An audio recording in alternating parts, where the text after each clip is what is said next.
Onyx vyjimnoy chochilib ketganligi uchun egasi Lasetti vyjimnoy qo'yib beringlar deb keldilar. Endi o'sha mashhur tema ko'pchilik qo'yapti. Endi bu yerda asosiy maqsad mana salniyni sentrovkasida первичкаdir. O'shani to'g'ri podgonka qilib olish kerak ekan. Чтобы korobkadan moy oqmasligi uchun. Endi ko'pchilik endi eslatma, что vyjimnoy mana bunaqa joyda sentrovkasi bo'ladi.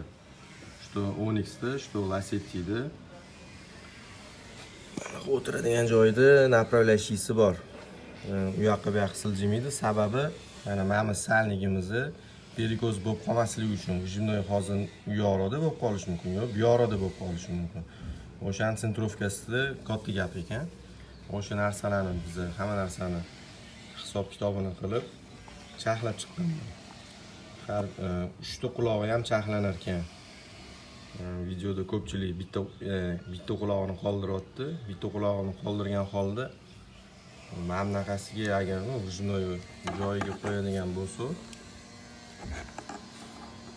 o'zida sentr mana первичкаga nisbatan sentr ozgina смещение beradi. Hozir biz tayyorlab qo'yganmiz. Bu yerda hammasi joyida bo'lyapti. Sentr уже hisob kitobini qilib bo'lganmiz. И trubkamiz Lasettiniki bo'lyapti. Mana birga bir tushadi shu yerga. Hech qanaqa переделкasiz qiyshaytirish ham shart emas ekan buni.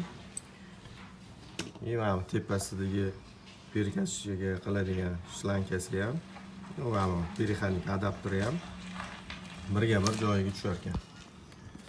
Mana shunaqa gaplar. Hammaga omad.